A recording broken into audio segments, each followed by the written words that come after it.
Yes, yes. So I just want to take a second to welcome everybody to the Wealth and Wellness podcast.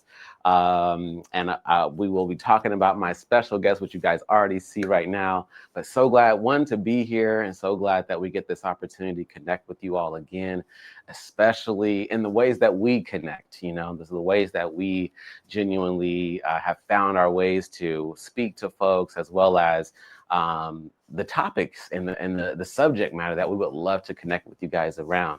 And so, without further ado, I would love to introduce Natriece Spicer again. She is not new to you guys. She's not new to me, but she is back. And I was like, listen, I gotta bring Natriece on. Natriece and her energy, her vibe. I feel like it's just the way that we flow together is great. Y'all love it. We love it. And so I definitely had to hit her up one time just on the Facebook post. Like, Natriece, I know you talking about something else right now, but I got to talk to you about this real quick because people loved our episode and I can't ignore it. And so how are you doing today, Natriece? I'm doing great. Thank you so much for having me back, Jermaine. It's been a minute and a perfect amount of minutes for us to reconvene.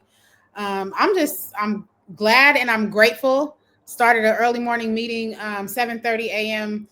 Pacific Standard Time, 10:30 for our Mm, East Coast family and friends. I know, wipe the eyes, but the early bird gets the worm. The early bird gets the it's worm. And so real. I was actually leading a cohort that I work with for founders. And man, I'll tell you, like wellness cannot be enjoyed when you don't have a sense of how to obtain wealth. And wealth Mm, ain't no fun if you're not well. So I'm glad to mm. be here on the Wealth and Wellness podcast. I'm excited to have a conversation with you.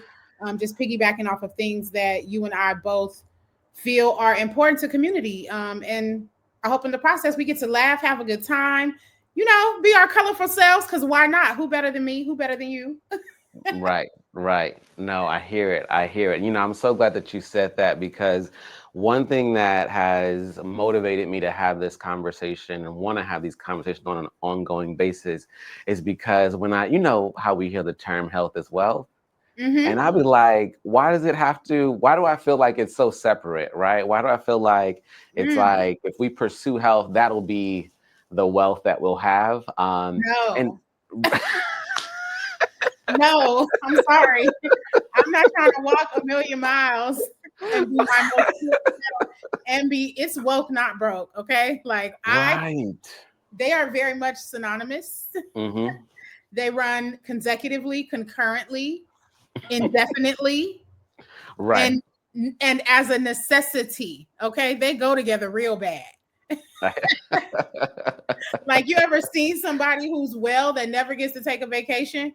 No, they're not. They're like, I'm sick of this. And by this, Man, they just mean everything, right? You ever seen somebody who has a lot of wealth and they are not healthy? It's not come fun. on, come on, come on. It's And not fun. again, that's part of the idea and the feeling that prompt me to want to mention that and to go in this direction because and what I'll say is this too. What's funny is that I'll see folks online, folks on social media who are doing well with their wealth and so on and so forth and their wellness and their fitness, but it's never part of it. It's just like, but we're just talking about money. I'm like, no, you are working out on a regular basis. You're eating healthy. You're taking care of yourself very intentionally, but we're just talking about this one thing. And I feel like for me, I feel like it's a disservice to the folks who are like, no doubt, I want to make sure my money is right. I want to make sure my credit's right. I want to make sure I'm investing. But I really do have, and I'm sure that you've probably seen it as well. I really do have issues with my health, right? I really do have issues with my weight, or again, my mental health, and how I manage to not prioritize myself enough to take care of these parts of my life. And so I'm like, yo, we gotta have these conversations where all of this is intertwined versus it being completely separate. I agree. I think so. For me, this particular ideology gets nuanced because we live in a world where we ask, "How are we doing?" and things are so rushed and so compacted that oftentimes it's more of a statement than an ask Hmm. when it's posed to you. And so we're all conditioned, self included. We are all Mm-hmm. conditioned not to give pause and really process things in a way that feels a little bit more slow, a little bit more intentional, and just to be honest, more realistic with the way that we all are existing as humans. So when we talk Mm-hmm. about anything that's important, we like to compartmentalize all those things too. Um, Mm-hmm. One, it's a microwave society. So you want to make it feel like it's quick because it feels better if you make it Mm-hmm. seem like you cooked it up in 2 minutes. It makes it Right. seem better. For some reason, no matter how deep the subject could be, we want to compact the journey down into a 2 minute, 30-second warm up. Also, people's Right. attention spans are short. Yeah. They are short, and some of them are short and slow. So they're not going to go very far, and they're not going to give you long to get there. So we got Right. to Right. call a spade, right? And so because of that, you don't. There's always this tendency where we don't want to overload, we don't want to quote unquote dump or over inform or Mm. speak too much or too long. And then third, I'll even go so far as to say culturally, if we are keeping it cultured, colorful, colored, and beautiful, and we are referencing the true nuances and dissonance of the BIPOC community, Black, Indigenous, people of color, Mm-hmm. we've been taught not to take up space. Mm-hmm. So Mm-hmm. we feel Mm-hmm. like people struggle with feeling as though they are bragging, as though they are doing too Right. much, as though they are offering unwanted but necessary information. Well, who said they who nobody ever told me, "Oh, you shouldn't have told me that I wanted to stay broke or I want to Right. stay in debt or I don't want to learn what I could be doing." Like the only thing people will say is like I'm not ready yet or you giving me a lot to think about or Mm-hmm. this has been so powerful. We just have to get out of the mindset that keeping up means not speaking up and means speeding up. We don't have Mm. to speed up or not speak up in order to keep up a healthy lifestyle. And in fact, we have to talk about these things because faith, fitness, and finance go together real bad. Right. Right. I talk about it. Right. No, I hear it. I hear it completely. And, another thing I was thinking about when you were speaking too was our very checkered relationship with wealth as well, to the point at which, to your point, one, we may feel guilty or ashamed to speak to wealth and wellness or speak to money in any way that is celebrating some of the things that we've accomplished or things that we are trying to attain. But also, it creates this relationship with, if you will, a certain level of comfort with not having money together, not having it figured out, so to speak, because it's so normalized, for a lot of us in our community.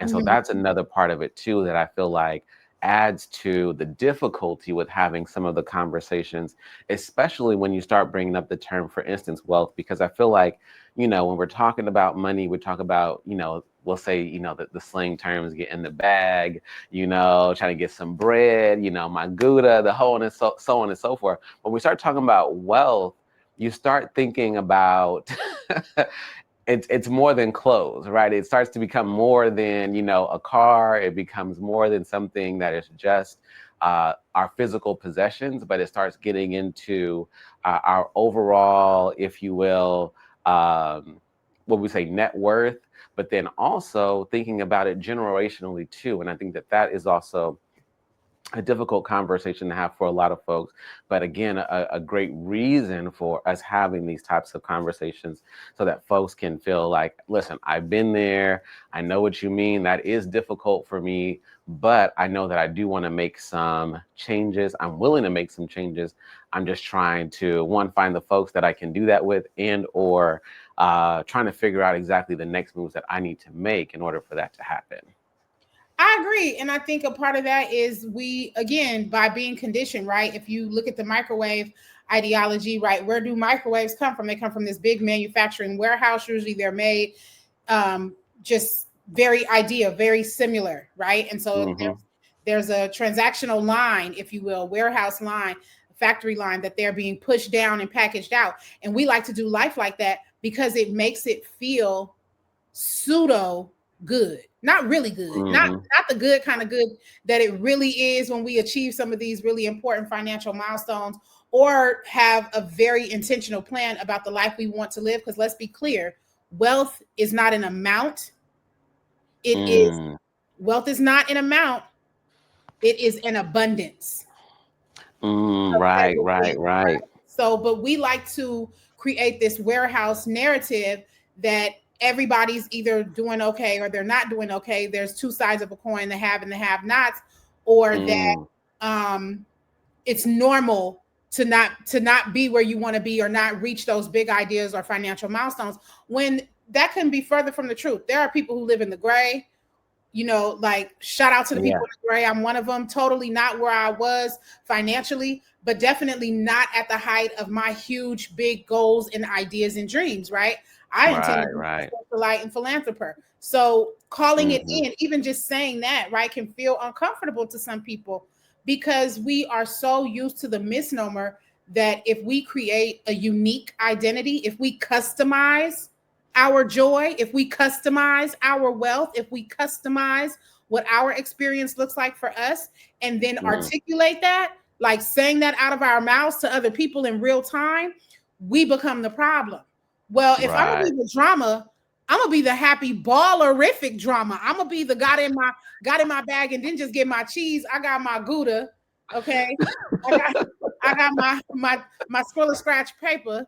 As E40 would say, I got my coins. I got, as Warren Buffett would tell us, I got my investments gathered and diversified successfully and continuously. Okay, we can say that if we want to, but what we should not be saying is that everybody has the same story. That's a narrative we really need to break. Customize your life and your joy according to what abundance looks like for you in terms of building wealth. And I think the more that people like you and I say these things, the more that it makes it okay. We got to normalize building the life you really want to live.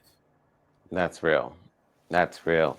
And so one question I want to pose, just for the audience and for clarity too, is where did your relationship with finances start? Where is it at currently?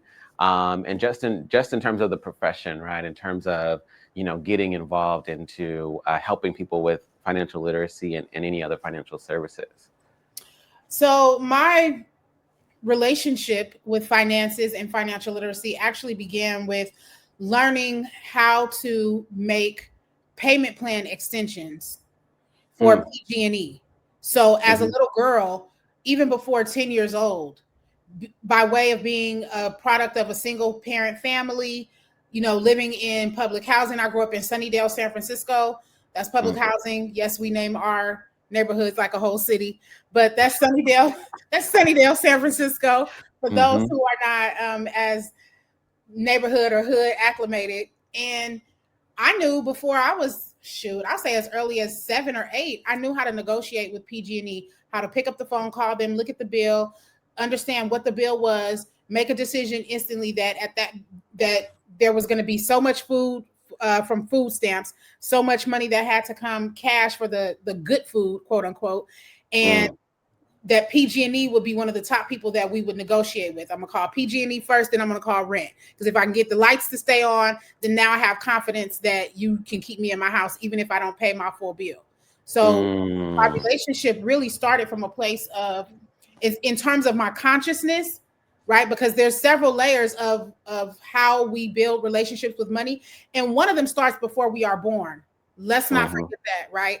And then the other one happens, the family complex that we're born into. But the one that we typically start off living by is the one that becomes our consciousness. So my first conscious experience was bartering and robbing from Peter to pay Paul, as mom and them used to say. It has grown to a place where I now get to look at my stock in PG&E, and really it's two things. One, it is just an easy way to continue to be abreast of investing. And like when I want to toggle with some things, it's a safe space because I'm just so familiar with them and they're so highly broadcasted. So I use them as kind of like my studying, my study board, so I can have like a launch pad for other vehicles that I'm not as savvy with or may not know as much about. But Mm-hmm. really, it's a reminder. It's a reminder for me that where I started and who I was told that I was as a little girl is not who I have to be and where I end up. I was told that I was a little black, dark skinned, broke girl in the projects. Mm. And now I get to see myself continue to build a diversified portfolio. And so, of course, I have other like investments and stocks and things that I really do like Nvidia's a business that I love. Like I actually love what they're doing. I'm really Mm-hmm. interested to see how the growth plays out. Um, Mm-hmm. but all of this is really rooted in the fact that I developed a career. I said, where's the money at? Because I don't want to stay broke. So I went into finance. I did 23 years in banking. When I left banking and began to produce books and consult on my own for my own company, I decided financial literacy and equity would be one of the ongoing social justice initiatives that my company focuses on. So we do financial literacy courses. I write workbooks, and every workbook, no matter what we're talking about with wellness, guess what's in there? Some aspect of considering wealth or learning about building your financial literacy, because they go together, right? Yeah. And I Yeah. think that's so important because, like I said, you cannot have wealth and enjoy it if you don't have wellness. And I don't know nobody that's well and has no sense of wealth, like no money, no honey, no nothing. It's not gonna work out, right? So I look at the full picture, and this honestly lets me do the other fun thing I love to do, which is to advise people about wealth building. I'm a licensed wealth building guru. So I help people plan for their children's lives, their families' lives, building wealth, long term planning. Um, Everything from like your college funds to your living insurance plans that you can pull out and become your own bank, to standardized insurance plans and a plethora of other things for people who want to retire and use their best years to do some of their best things on their bucket list. And so I love being here. This is a great space. And I love the fact that you hold space for these kinds of conversations. No, thank you. Thank you. Because again, I think that my biggest thing early on, once I started to really, one, have some hard times with my own money, and two, recognize that when I started to console, converse with other people in my circles, that they didn't have a lot of answers to some of the questions. And you know, they weren't even like super complex, but just recognizing that a lot of us didn't have the systems in place internally, at home, in our relationships where we knew what the plans were with our money. We knew, you know, what we wanted to do financially, either for the next year or the next few years. I was like, yo, I really feel like, you know, we have to have these conversations more regularly. And it's just been a great thing, one, to try to initiate those conversations. As you can imagine, too, it's also been difficult. It's had a lot of downs of like, no one showed up to this. People showed up the first time, but they didn't show up the second time, right? We're having some conversations, but we're not having some of the harder conversations. And so I definitely recognize that it's a very personal matter because there's so much guilt and shame associated with it. But what I wanted to point to right now is the fact that we are now about to, I mean, we have just entered into the holiday season, which we all know for a number of reasons is again very layered, checkered for everybody, you know, across the board for different reasons, you know. Yeah. And so wanted to take a second just to speak to that because um, it's the holidays. Again, we're part of a community and we're recognizing one, everything that was just going on with SNAP, the government shutdown, what's still going on with regard to Trump's presidency, his impact on the nonprofit sector, the government jobs, or all the Black folks, you know, for the most part, are finding, what do they say, lucrative salaries and so on and so forth. What are some of your thoughts on, you know, what is upon us currently and how we can possibly navigate the holiday season, given what's going on? So I think this is such a beautiful segment of conversation because it does have a few different layers that are important. Number one is that all things are cyclical. And so as we're coming into the holiday season, I definitely encourage people like do what feels good to you within reason.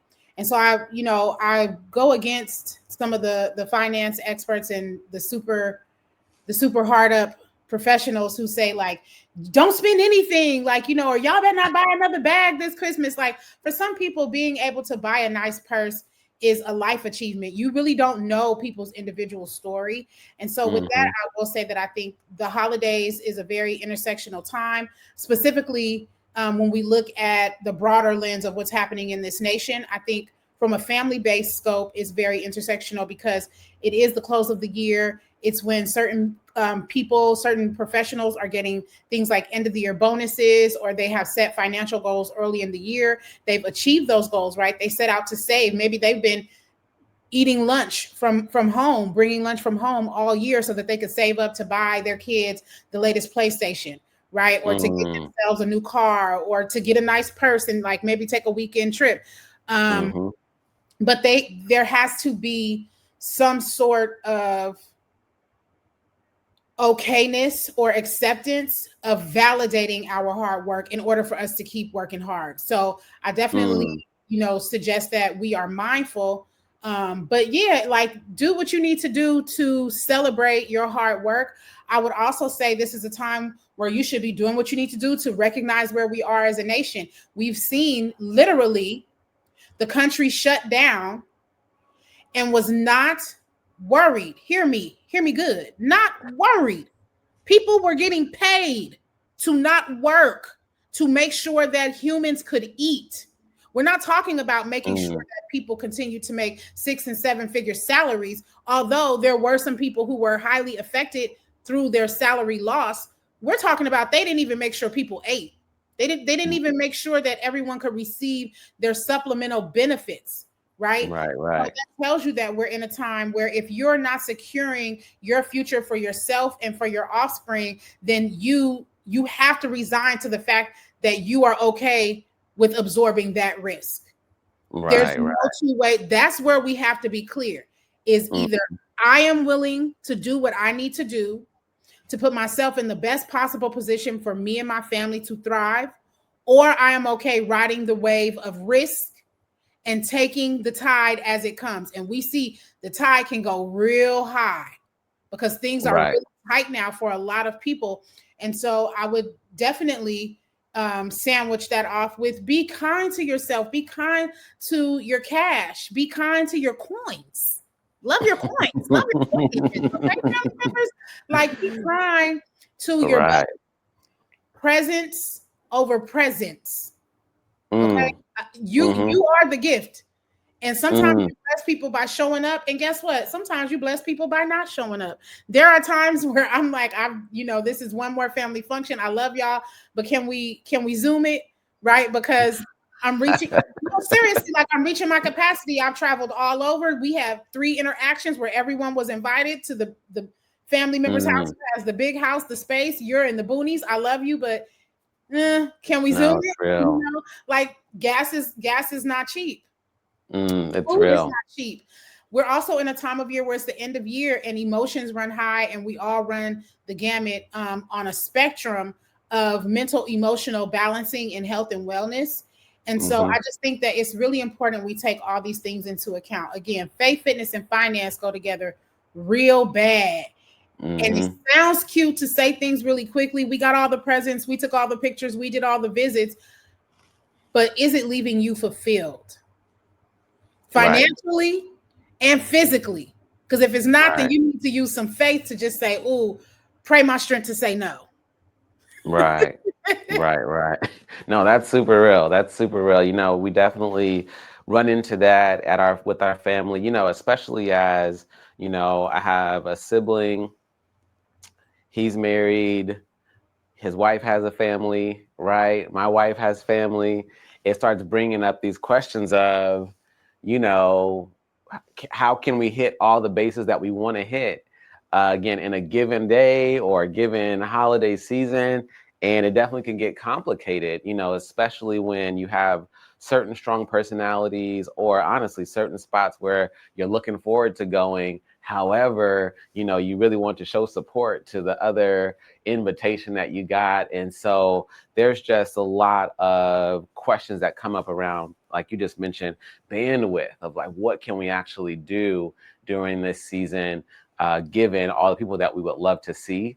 But also, now that I have these babies at home, these long drives are hitting different, right? These traveling to this house to that house, it all has a different feel now, because the question becomes, is it the enough space for the children? Is it an ideal space?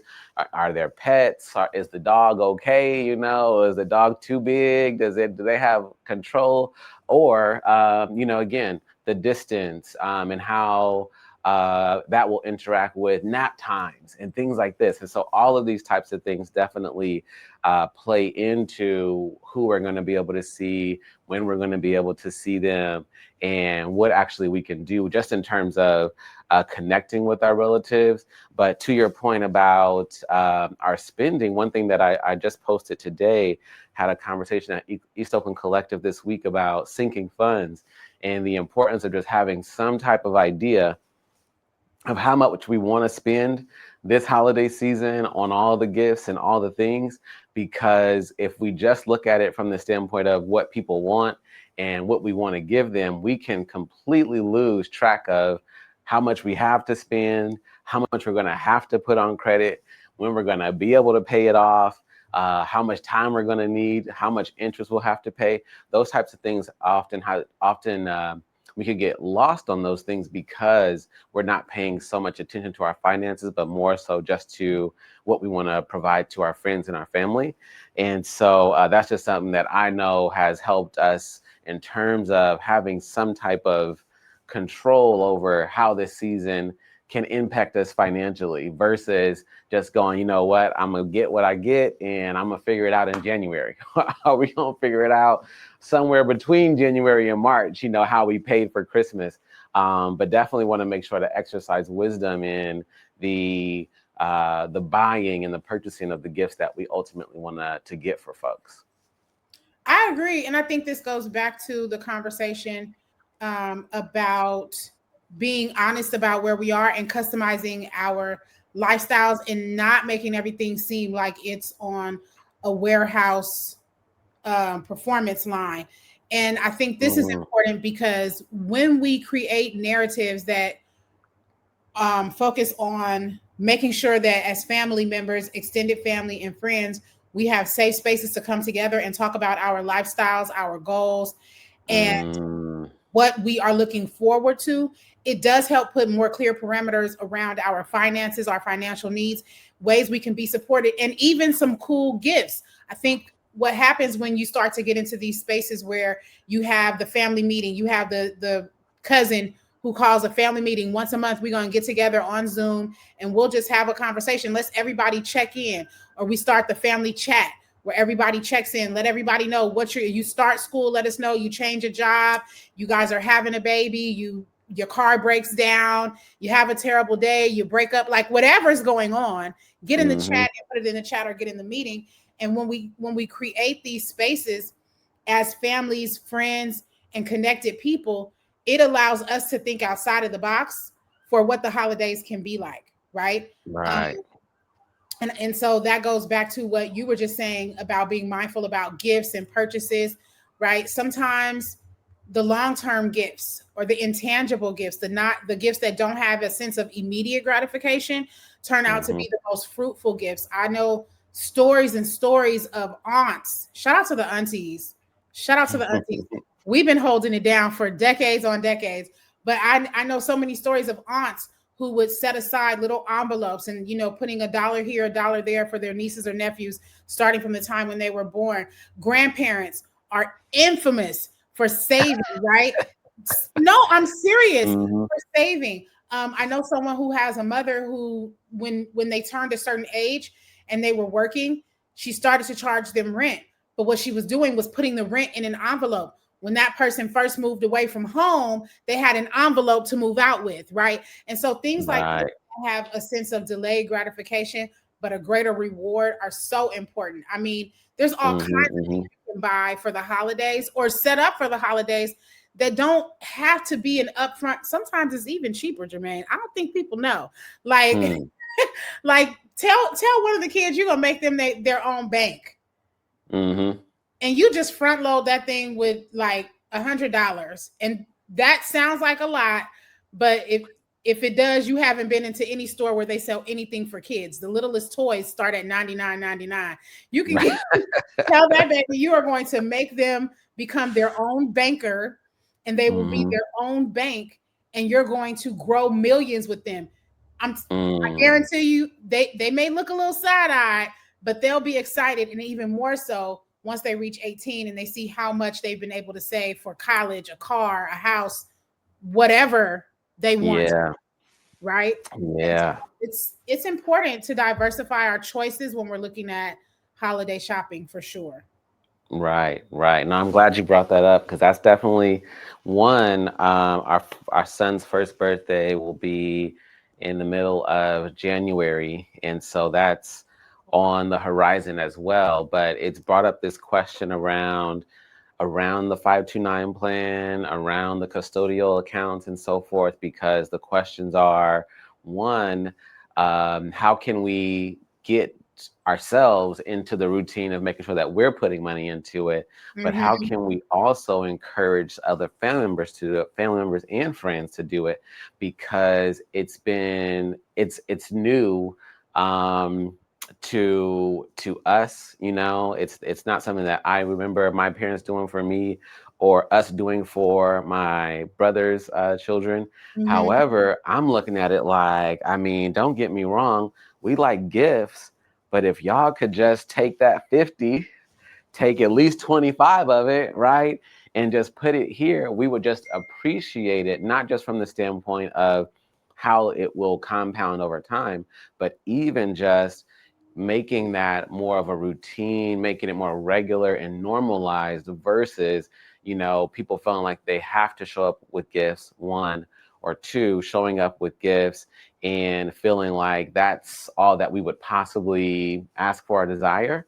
And so I'm definitely going to be doing my best to continue to encourage that, somehow creatively encourage it, annually, such that people could know, like, yo, you don't have to, one, give us a gift that's going to take up more space in our house that we really don't even really want to give up. But then two, give us some gifts that we can actually put towards their future, and them being able to be more economically and financially stable over time versus just giving them something that they may or may not enjoy for a week. They may or may not enjoy for a month. But definitely contributing to something much larger in their lives. And so that's definitely been on our minds, not just for Christmas, but also for birthdays. And honestly, I'm thinking I'm going to have to get creative. And so, because we did do it with our first, our last birthday for our 2-year-old, she had a birthday party, and we put it on the invitation, like, here's a link to the 529 plan. And out of all the people that came, I think one person contributed to it. And I was like, I don't think that we did it well enough. I'm like, maybe we have to do it, a little bit bigger, make it a little bit more obvious or apparent, or again, more strongly encourage it. But it definitely, again, I think just because it's not normalized in our family, there's going to be some time in which people have to get used to it. I definitely love the idea of parents championing the adjustment from typical gifts. I mean, because you're right, all this stuff takes up space, it takes up time. Kids outgrow it. Grown people outgrow stuff. We have a ton of stuff sitting around the house right now that I'm sure between you and I, we could start like a little mini digital store. Like we can go on eBay and clean up, friend. Right? Woo, don't get me started. What I would say is, like, think creatively, right? And so first of all, I will say kudos for thinking about 529 college fund plans. I also love the idea of college funds set up through IULs, because they give you that flexibility to do whatever you want to do with the funds. So if Mm. your kid becomes an artist, they have money to tour the world. If they go to a 4-year university, they have money for that. If they decide they want to, they have a job, vocational school was free because they got a scholarship, and they just want to like pimp out their ride in their first apartment, they can use the money to do that. However, it helps them to have a safe launching pad so they're not bootstrapping their lives or their livelihood. Right. Um, and I think one of the fun ways to do this is something I think we all could really easily do, is you ask for like a handmade gift, or um, maybe if you're like, I just don't want any gifts at all, then you could ask for like a card. We would like for everybody to bring a card, and then we will have you scan at the function to give your gift. We want to do digital gifts, and you can make a QR code, and it could be Mm. something that just goes to maybe you have a savings account that's set up that's going to automatically invest into the savings account for the child. And so Mm-hmm. this way they can just scan whatever easy way to pay you. Keep it simple for people. Keep it Mm-hmm. simple. Like, you just scan our Like cash that. app at the family function. We will make sure that we are good stewards and transfer that money. And guess what happens? So you give a gift, let's say for Christmas or for the birthday. Well, whatever next opportunity comes around, we are going to show you like, this is what little Day Day got in the account, right? And Right. so you're Right. you're having several conversations at once that feel very friendly, and it also creates competition because everybody loves to share like their kids' pictures. When kids go back to school, everybody has to share the first day of school picture. Well, what if every Right. time Right. there was a family birthday, everybody got to share the business or the boss build up, right? I'm making my Mm-hmm. baby a Mm-hmm. boss because we're building up their bank, the build a bank. Everybody's sharing Right. their snapshot. I think that it is really important that we are having this conversation about just like holidays and like unique ways to give different gifts or gifts that keep on giving. One thing that I really love about when we invest in financial gifts is your money makes money on your money. Like the IUL, Mm. I'm either going to do great or I'm not going to lose anything. Mm-hmm. Sweet Mm-hmm. spot, sweet spot, right? If the market's doing great, I'm earning anywhere, from most likely between 7 and 12%. If the market Right. is terrible, my money just safe and I keep what I've already made, right?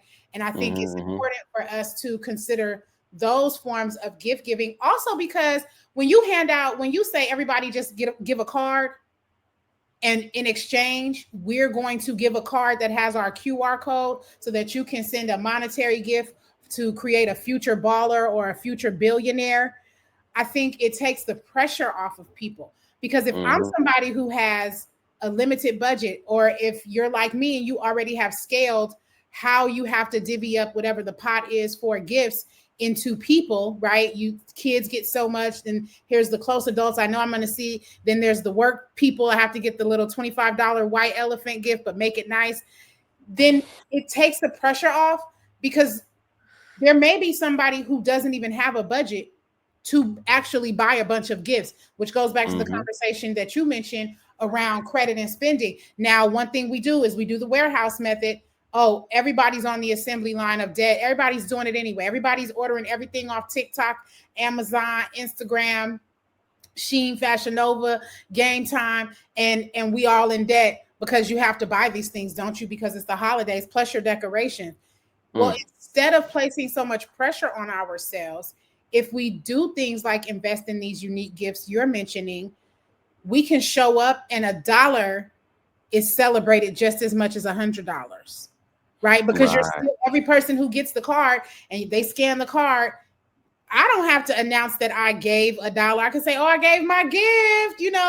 Hey, little Day Mm-hmm. Day, Auntie love you. Auntie had $2 this year. Right. Right. Two. But I felt so Mm-hmm. much better coming to the function because I didn't have to worry. I felt more able to focus on family. I felt that my presence was the present, and I was able to focus more on my mental, emotional aspects around the holidays and things like that, because I wasn't pressured by knowing that everybody loves Day Day. And so, they're going to get all these expensive, lavish gifts. And I just don't have the finances to participate in that. right? Right. So I think it is Mhm. very important that we consider this stuff. Plus, waste is at an all-time high. And if we could see what it is doing to countries like Africa, where the United States has these grants that they give them, they actually go into these grant deals. They pose it like a grant, but it's really just legitimized land attack. Mm. And what they do is, in exchange for funding or in conjunction with funding, they set like these, it's paper whipping, right? So these very clever legalese terminologies that basically boils down to, we're going to give you money. We will support your cause as long as you allow us to have access to land. And what's going to be on that land? Oftentimes, land fill. They are Mm. shipping over. So when we donate clothes, you go to the everybody, oh, well, Yeah. just go to the local grocery store and there's the donation bin, the green donation bin. Oh, recycle your clothes and give to a family in need. That stuff's not being packaged up and being handed out to like a family in Oakland, a family in San Francisco, a Mm. family in San Jose, or across state in DC or down south in Atlanta. No, it's all going into a huge bin. All goes Mm. into a huge bin, which goes into a huger bin, which goes onto like pallets. It's then compacted down, right, into Mm. these pallet containers, and then it's Mhm. shipped overseas and it sits. This is why when you go overseas, you see so many, they have like these outside, I want to say it may be South Africa or Nigeria. I'm not exactly sure where, but they have these streets just lined with like used clothes. Mm. And it just doesn't dawn on us that immediate consumption and mass consumption of goods creates an absorbent amount of waste in the world, Yeah. because fast goods, fast service, fast fashion, and fast Mhm. technology has Mm. convinced us to move at the speed of its development. And the reason Mhm. why it's developing so fast is because we are becoming expeditiously diligent Mhm. about buying more stuff more quickly. So Yeah. if we stop buying stuff and start building billionaires, it will Mm. behoove us, right? Right, right. It'd be more beneficial ultimately too. And I think about it too. I remember I was watching someone cover what was going on in Jamaica with regard to the hurricane that just happened, Hurricane Melissa.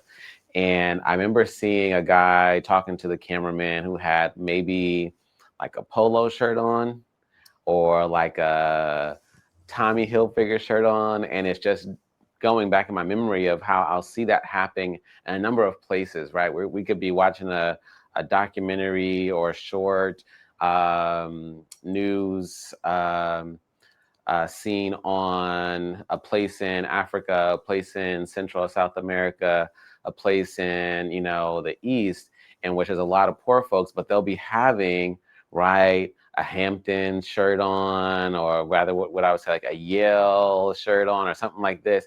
And I'm like, what are they doing? One, what are they doing with those shirts? But two, I'm recognizing these shirts are older, right? They're worn, they may be faded and so forth. I'm just acknowledging that a lot of these things that we are purchasing, one, giving away, like you're just mentioning, is ending up in other countries where people are utilizing those again. Using the things that we no longer have any use for, which is wild, especially because we don't have a whole lot of use for them when we do purchase them. We just wanted another shirt, or we just wanted some more pants, or we wanted another jacket, some more shoes, to the point at which, like you just said, it's a lot of things that we're actually not even really consuming them or really valuing them when we purchase them. They may really just be useful for an occasion, useful for an event, useful for maybe a season, but we find ourselves again purchasing new things the following year or the following season, and it's not really again serving us, but it's also not really serving the planet, right? Which is a whole other part of that conversation. But it's definitely again what you're saying. I think wise for us to start putting our money towards one another, putting our money towards our own longevity, posterity as well, such that we could do more with our money versus it was used for those physical items, and then those physical items ended up, somewhere else that honestly had nothing to do with us. And I think this brings me to one of my passion points that I mentioned earlier, which is equity. And equity is making sure that people are whole. It's looking at Mm, the whole of a society, seeing where the most impoverished, disinvested, or oppressed group exists, and then saying, okay, first of all, let's acknowledge that we created this situation of imbalance because of mm-hmm, societal functionality or dysfunction. And then, mm-hmm, two, saying in order for us to be better humans collectively, we have to watch out for and protect and uplift humans specifically who fall into those sensitive categories. So, then what that means mm, in real time is you look at how much is available in terms of resources, services, money, goods, opportunity, and you give all of that to that group to make them right. whole. And the reason you're giving it all to them is because there has to have been a system in place where they were already placed at a deficit. And even if, let's just say, from some odd measure, things started out quote unquote fair to fair, well, at this point things are so unfair for this group of people that it's going to take them 2, 3, 10, 15 times more effort or healing or means or education in order to catch up to where the most wealthy and most whole aspect of a society is. So you look at us, culture, we relate to culture real easy. You take persons, let's just call a spade a spade. You take people who are not black in this country, and statistically they're going to fall into margins that differ largely, and sometimes more minuscule, but it still will be different from the statistics for blacks, for African Americans. And so Mm-hmm, that that ongoing disparity right there is a real simple conversation of, it takes us more to get to where you are. We've already yeah. been placed behind. We keep saying 400 years. I mean, more years have gone by. I'm pretty sure not at 400 now, but we already were behind 1, 2, 3, and 400 years ago. Now another 50, 60, 70, however many more years, and we still have places of deficit. So that is proof that something that happens at one point in history can have a lasting impact. In order to fix that, Mm, I have to be heavily invested into, right? And so this, right. all of that connects to collective economics, because one of Mm, the things that happens when we get to a space where we are more creative about buying less and really using up what we have is we start to look around at who we have. So what that means in real family time is if we stop buying all these tangible gifts and start talking more throughout the year in the chat and in the text about what everybody's doing, what the kids like, what their types of personalities are, what skills that do the adults have, or what skills do the youth have. We learn things like there may be someone who's a natural seamstress, or there may be someone who's naturally savvy with technology. We should be upcycling all those used goods, and we should be giving it to them. Hey, I saw that if I give you this old computer, 2 old phones, and this printer that I barely use for anything, they said somehow you can start making digital prints some kind of way. The child who's interested in that would know more about it than you do. But guess what? Now they mm-hmm, have the tools. Take those old purses, give them to somebody in the family who loves to sew or to create. We would have the next Dapper Dan, right? mm-hmm. So it's really a matter. No, I'm serious. Like, it's just really Yeah. a matter of like accepting where we are. Like, okay, we're gonna buy some stuff, and we didn't already bought some stuff. Now, how Mm-hmm. do we create community? How do we pull together as a family, friends, or loved ones to have quality time in ways that keep it fun? And how do we do this stuff regularly so that we can get to the conversation about collective economics, community movement, community uplifting? Because that's where it starts at the root level. It's the simple little things like not letting things go to waste, and then finding out who in your family has a skill and lending your services, your resources, or a dollar instead of buying actual gifts that depreciate, right? Right. Right. Right. And for me personally, that's been something that has been on my mind. Again, the more that I have these conversations, the more that I see things talking about this online and so forth. And so I will say it's been difficult trying to engage a conversation with family around money. Even to your point, when we're talking about what can we do to possibly improve our situations, what can we do to possibly take ourselves and one another to another level. So I am one trying to figure out that piece myself, because even though there's this great interest and enthusiasm and passion for figuring these things out and helping folks out, I know that it can, and some of the conversations I've had with my wife about it too, it's like it can feel a way for certain people to introduce those topics, have those types of conversations with the family, if they're not the elder or the eldest, and so on and so forth. And so I feel like those attempts haven't been completely received completely well, to have those type of conversations. And so still trying to navigate to that to the best of my ability. Just recognizing, everybody has different feelings about the money, about the resources, about the decisions that they're making or have made, about having better credit, about making more investments and so forth. It definitely, at least from my experience, have been super complicated. So I'm definitely hoping for the best with regard to those type of conversations. And it can happen. I think so. Mm-hmm. Of course, I have some tidbits of advice. I think number one is being willing to have the conversation, like staying true to the fact that these conversations need to happen, and just being mindful that it's not something we can afford to not talk about is the first step. And I say that's every person's individual conversation within ourselves. Is like, I know I have to talk about money. I need to like budget my books, or get ready for tax season, or stop buying things. I need to delete the Affirm app when I pay them off this time. No, I mean, we laughing, I know. but I the know. conversation starts inside of ourselves, like, and keep it real basic. Like, we got to talk about money because we live in a country where you can't live without it. So I might as well just get used to the fact that I need to talk about it. And it's better if I start to talk about it in healthy ways and figure out how to make what I have do more and get more, so I can make the money make more money. I'm gonna be better off. I'll be better off. Mm-hmm. Let me just sit with that. I don't have to like the system, but I do need to be aware of where I live, right? And then Mm-hmm. once we do that, I say the next thing is to keep it simple.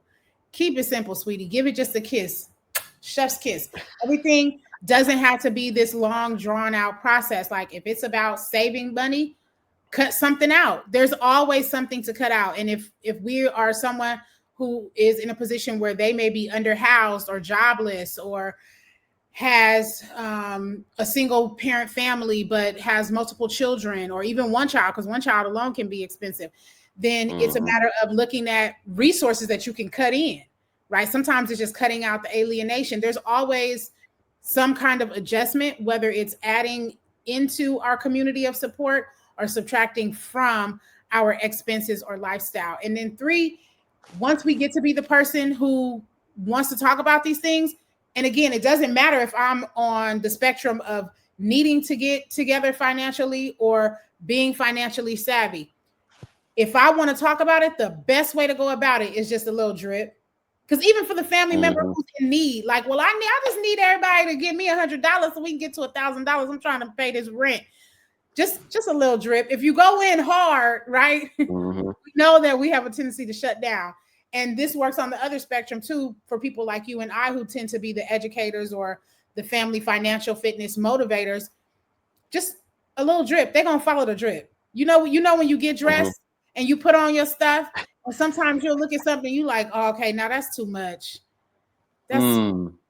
that's a little bit too much. I wasn't trying to be Brother Elohim. Let me dial it back a little bit. Okay. They gonna think I didn't came up in here. I mean, I am Asada, but I wasn't trying to pull Miss Shakur today. I just want to blend in a little bit for the family picnic, right? And so you take Right, off a right. little bit of something, you change something. Same thing with the conversation. I'm Mm-hmm. not trying to come at them like the financial police. I don't want people to think, and I also don't want to seem unrealistic or overly gaudy or giddy when I Yeah. know that I'm a part of a collective experience. That means even if I'm not feeling the immediate hit of poverty, of dismissiveness, of not being included or educated, I am a part of a group that Yeah. systemically suffers from that. So I have to stop approaching this conversation from a place of sheer joy or sheer opportunity because it's Right. Right. a spectrum, right? And for some of us, the opportunity is just to spend less money. Mm-hmm. Some of us ain't got it, and that's a real thing too. And then for others, it's much larger. But yeah, I say first talk to yourself, then start talking sweet, give it just a little kiss, and third, throw some drip, and they'll follow the drip. And from there, you win people's hearts, and then you can win people's heads. You know. Right. Right. No, I hear it. I hear it. And so I've definitely, I've chilled out over time. I've definitely introduced some topics, and honestly, a lot of times it really is coming from a place of just curiosity, right? I think again at this point of age and so forth, I'm talking with, my dad or my mom, and the questions are just like, one, what do I, what do you know about some of these things? Because that's where a lot of it had initially started, was like, I'm new to it all. So let me just even inquire about what you're aware of and what you've heard of, what you're doing, what you've done, what you've seen other people do. And then moving on from there. But I also just recognize that, I have to work with what, one, are people's comfort levels, but then two, I think another big part for me is just try my best to lead by example, try my best to inform people, or even just start conversations about things that I'm considering, right? And seeing if those are things that other people are considering, seeing if that sparks any interest to have more of a further conversation about what I'm considering. But I definitely know that it's been trickier than I want it to be. You know what I mean? There's a part where I'm like, oh man, like I would just, granted, it would be great if it could go a certain way, but there's a part where I'm just like, I just want to get the ball rolling in certain conversations, and it has definitely been surprising, how much resistance there is, and honestly, not even completely being sure about, where it comes from, and why certain things are so hard to talk about. But I'm definitely recognizing that it just makes me recognize the importance of continuing to have those conversations where I can, and where the conversation does have more back and forth, until the time comes where that could be something that is approached with more ease. I agree, and it's layered, and it has different levels. Every level has its own layers.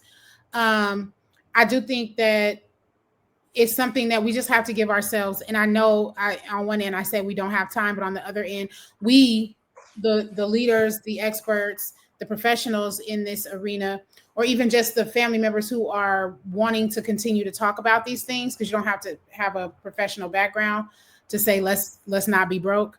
Um, we just have to pace ourselves and girdle the conversation with simple action tasking. Like, Hmm. you be the one who doesn't get the gifts. You be the one who says out loud, "Oh yeah, we don't have that." Like, be the one. And sometimes it's Hmm. okay to just get outside of your own comfort zone Right. and say the thing that might be hard for somebody else, because then we become leaders by example, and that's the best way to get people on board to follow a mindset shift. I also think community awareness is really important. I've been in some of the recent Alameda County Reparations Commission meetings, and Mm, I will tell you, it's coming up. Financial mm, literacy, generational wealth, generational poverty, having mm, mindfulness, watching the economy, giving our kids something besides clothes and things that they can feel. Um, mm. and things that can help them grow and create a better life. Some of these are the things that are coming up. So like being in community spaces like that, I think is really powerful. Plus that's where conversations, I mean, literally it's a conversation about what to do about money for people who do not have equity. Let's be clear, right? And Yeah. so showing up, and it doesn't have to be your whole family catches on. Some people will be late to the party. Some people won't come, but they say they'll RSVP. Some people will not RSVP or attend, and we have to be okay with the spectrum.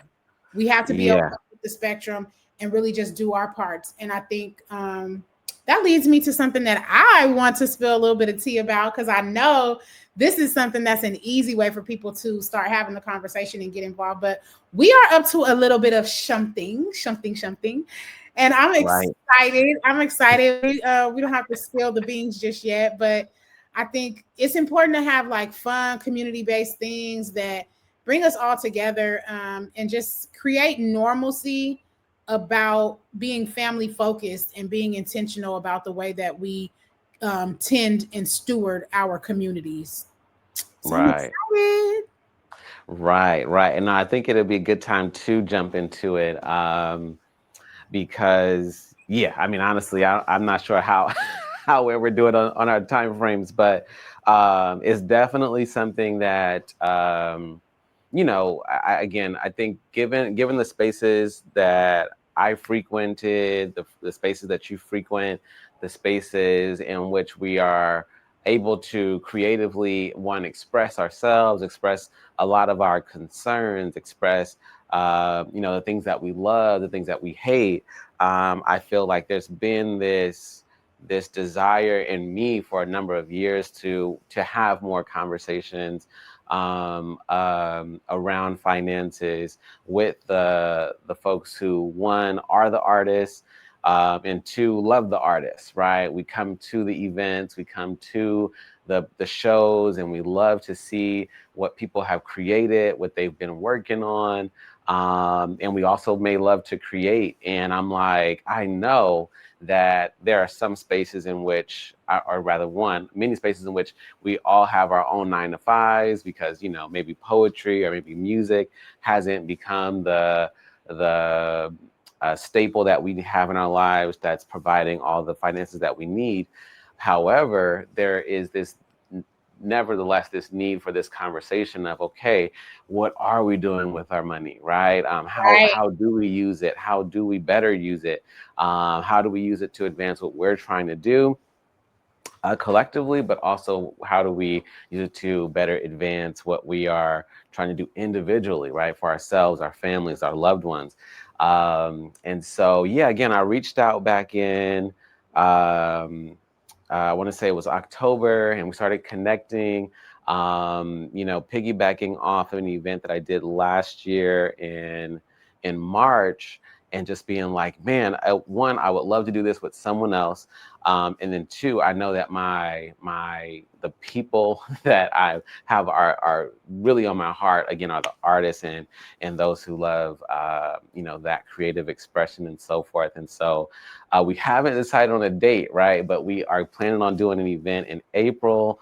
We are definitely looking strongly at a location. So I will not forget that, because I'm so juiced about the location.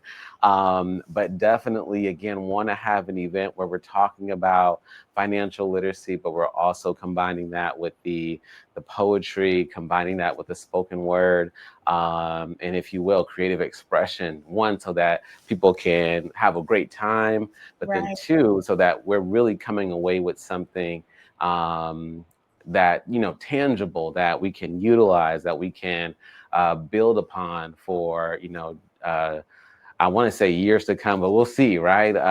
Generations to come, a way that we can continually make sure that we are doing things economically wise, both for ourselves and for us collectively. But definitely want you to share some of your thoughts on what you would love to share about what we are possibly cooking up right now.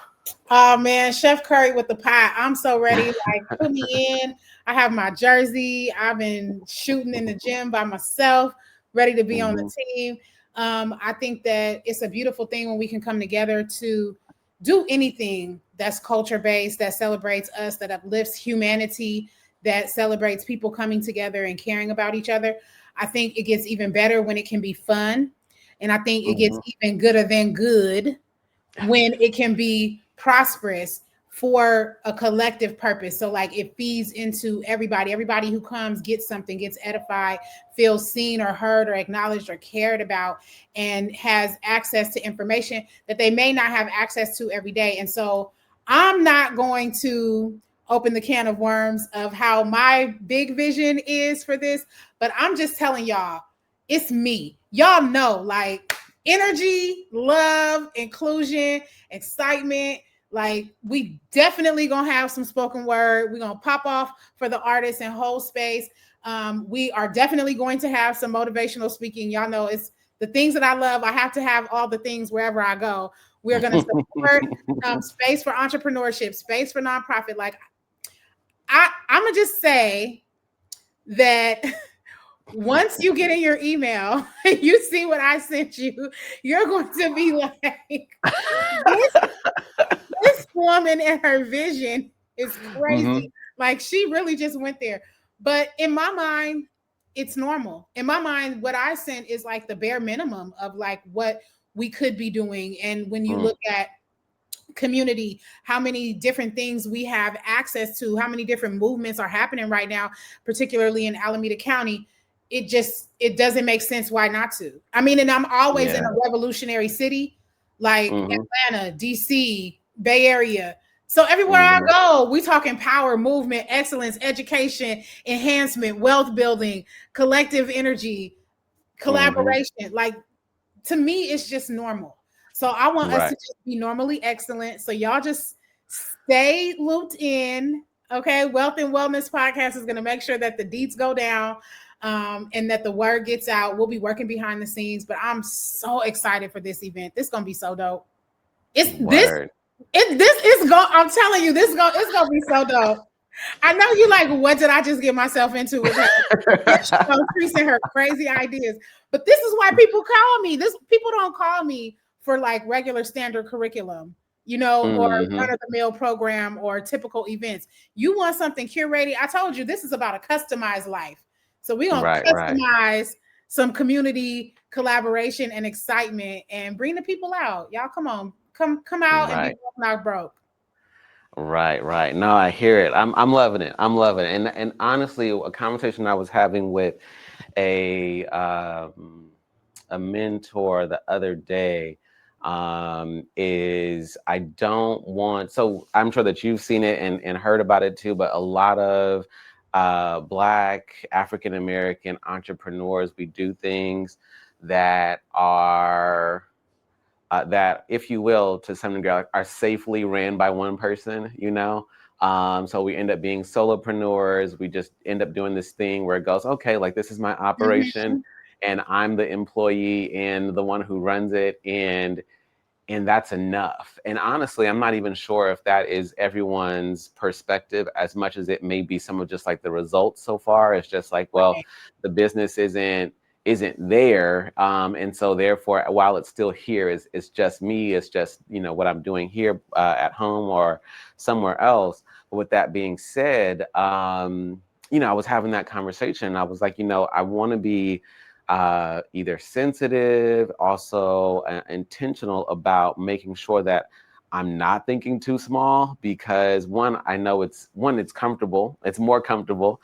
It's more feasible, when you're thinking about what some small things that can happen. But when I have looked at some things around business plans for entrepreneurs, or rather for businesses, I've seen some things that are pretty like extensive, right? there's mention of CFOs, of course, CEOs, but then again, like other positions and so forth that need to come together in order to make something happen, especially on a larger scale. And so I'm just considering these types of things. So when you say like, oh man, like I may have like, it may be kind of big, there's a part of me that's like, that's good too, because I do know that it's easier to just go, no, like, let's just let's have this neat little thing, and we could put it on the shelf, and it looks nice on the table. Um, and so I'm definitely grateful that one, that we've connected, and then two, that we can connect on these different levels, because I do recognize, there's some things that I see not just locally but nationally, where I go, we should be more connected in the Bay Area to some of the things that are happening around the country. There's some things that are happening, that I feel like either we're missing it or we're not paying attention to it. And I'm like, yo, like, this is so amazing. There's got to be ways that we can do some bigger things here. And so definitely um, intrigued by what you bring up about the email, but definitely open too, open, because I know that there's room to do bigger things. Yes, and I mean, I live by the thought of like go big or go home, right? Hmm. Um, and we talking about the town. Like let's be for real, right? So Huey P. Newton, Bobby Seale, Angela Davis, Asada Shakur, your mama, your auntie, your grandfather, uncle, and them. Like we make a way. We make a way. Hmm. And if there's one thing that I know is that we are a city that is notorious for going against allowing bureaucratics to limit the vision and really executing for the people in ways that feel good and are inclusive for the people, and having this cultural comfort in the fact that things don't need to be commercialized. They don't need to be made to a certain standard that subscribes to an Anglo patriarchic hierarchy, right? Hmm. This is us. Hmm. This is Hmm. us. And so when we focus on who we're talking to, what we're talking about, why we're doing it, and how good it feels to be us doing what we do every day, being expressive, being charismatic, loving music, enjoying the arts, using our creative passion or interest to pay the bills, right? Hmm.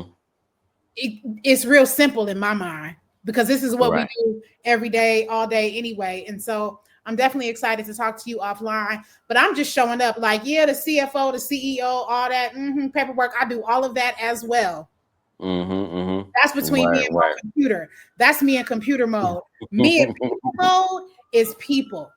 And so I'm Right. Right. excited for us to put something together for people that can get people to come out and have a great time. And I think it's gonna be beautiful. That's what's up. Yep. That's what's Sound up. the alarm. We finna be out in town. Right, right. Again, super glad to hear it. And again, to begin to put that together again, one of the first conversations that we had was about just giving ourselves the time, it not being something that, oh, I'm trying to do this thing, it's going to be in December. It's like, no, like, let's give ourselves the months that we need to prepare, give ourselves the time to connect the bases, connect with other resources that would be useful and necessary. But also, even when I was doing this last year, there was a thought that was like, what does it mean, right? Because we could do this in April, but what does it look like to go, okay, this is April 2026, right? But what about Mhm. April of 2027, right? What about April of 2028? And just Correct. having that type of perspective that goes like, this is our first go at doing this. Together this time, but it doesn't mean that this is where, this is the end of it, or this is just what it has to look like indefinitely. Mhm. There can definitely be and will be opportunities to do more, utilizing again different resources, more resources, different spaces. But those are things that, definitely to consider as well. And again, the idea and the heart is, is how can we, you know connect people, bring people in, and again, make sure that they're walking away with, um, the ideas and or resources necessary to go, okay, like this next year, we're going to take it to another level, and make some better choices, and do some things better for ourselves, but also do some things better for the community. So definitely looking forward to it. I'm excited. I'm ready for all the footwork, the behind the scenes, and I'm looking forward to the big day. So yes, y'all stay tuned, and we are going to stay in tune with each other But I'm grateful to at least just start to create the buzz around it, like do the little drip drop. And I thank you for having me. Like, thank you for having me for this conversation, for being able to come on board to create something beautiful that is an extension of your genius that you've already put out into the atmosphere. Um, and I'm just like, team, let's get it. Mm-hmm. That's what's up. That's what's up. And that's the energy, you know what I mean? That's the energy that I love. That's what I'm definitely looking forward to making sure that other people get to experience and sharing. Definitely again, I'm grateful for you being here. And again, looking forward to do it again. So I know that we'll be connecting with you guys monthly. But we'll definitely keep you guys connected to, how the process is going, what's coming up. Again, we'll make sure that we get the dates out and the venues out when all of that stuff becomes clear and certain. But it's definitely about to be dope, and we definitely are looking forward to having you all, as well as the folks who do not know about us just yet, to be part of it. So it's gonna be dope. That's right. Tell a friend to tell a friend. Wealth and wellness is in, and it never goes out of style. Take care of yourself and somebody else. We will see you guys in just a few on the other side. All right, y'all have a good one. All right. See you at the top. Peace.